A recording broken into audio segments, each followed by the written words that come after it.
Aussie, Land of Oz, Land Down Under, Sunburnt Country. These are just a few of the nicknames given to Australia. Approximately 5.5 million international visitors travel to Australia every year. If you ever become one of those lucky 5.5 million, it is best to have a bucket list of things you want to do and see while visiting. Having a list allows you to budget your trip as well as maximize your experience. Here are, in my opinion, the top 5 places you should not miss while traveling down under. The following list of places is not in order of value because they are too different of experiences to compare. They are also not necessarily equal in size or scope. They are simply the top 5 highlights of my time traveling in Australia. Also, my apologies if I move over a topic or highlight quickly. The presentation is meant to serve as a starting point for planning your Australian bucket list. First on the bucket list is Sydney, found in New South Wales. It is likely where you'll be arriving first because Sydney houses the country's largest international airport. It is also Australia's largest city, boasting about 4.6 million residents. While in Sydney, make sure to visit the city's iconic Sydney Opera House and the Sydney Harbour Bridge. Also make sure to visit the Rocks Market, a series of art, clothing, and food stores which are housed within the first buildings created by the Brits upon arrival to Australia. The Royal Botanic Gardens are also not to be missed and are absolutely gorgeous year-round. Finally, don't forget to attend a rugby game and a couple of museums. The Museum of Contemporary Art was my favorite. Second on the bucket list is Melbourne, located in Victoria. It is considered Australia's hippest and most artistic city. It also has less hustle and bustle than Sydney because it is not as international. Melbourne is also Australia's second largest city with about 4.2 million residents. It has also won the title of World's Most Livable City for the last 3 years and has been in the top 3 since 2009.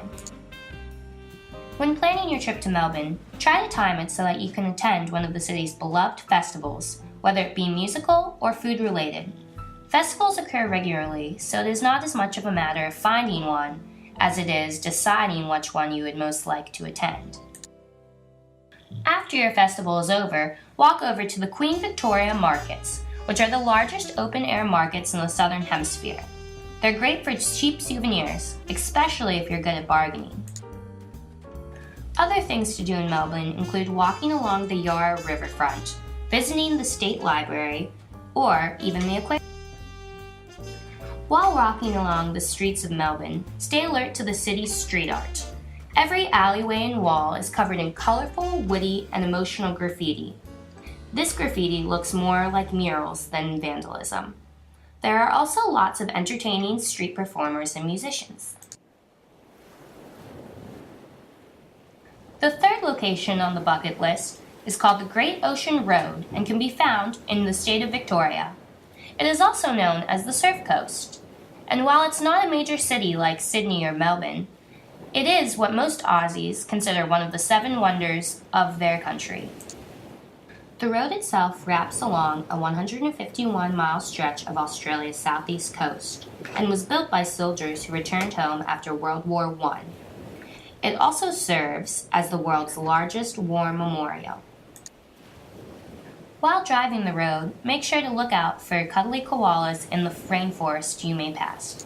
Also make notice of the limestone and sandstone cliffs, which make many interesting formations. The most notable one is called the 12 Apostles. Finally, make sure to look out for fairy penguins, which come out on various areas of shore at night. The fourth location of our bucket list is Tasmania, the southernmost state of Australia. Tassie, or the land under down under, is an island which is made up of a plethora of national parks. When visiting Tassie, make sure to start out at Hobart, which is also the capital city and is an incredibly historic area in Tasmania. Next, set out to Port Arthur. The port is incredibly historic as well and is known as one of the cruelest prisons from the 1800s. Another place to visit is called the Bay of Fires, which is a beautiful beach with crystal clear water. It gets its name by the orange algae that grows on the rocks of its shore. Don't miss the national parks, including Freycinet National Park, home of Wineglass Bay. Finally, while in Tasmania, it is of the utmost importance to see Tasmanian devils, which are native to Australia. The final location on the bucket list is the Whitsundays Islands, found in Queensland. There are a total of 74 islands in the Whitsundays, some of which lie within the Great Barrier Reef Marine Park. They are all made up of white sandy beaches and crystal clear waters.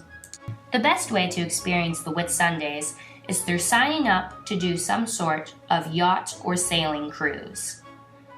These cruises often allow you to scuba dive or snorkel. If you are low on time or money, 3 popular tourist locations you should cut out from your plans are Cairns, Uluru, and the Gold Coast. These locations are not as authentic as other places you may go because they are overrun with tourists. They therefore can be overly expensive since they are seen as places you have to go. On your visit, be sure to make it out to Sydney, Melbourne, the Great Ocean Road, Tasmania, and the Whitsundays.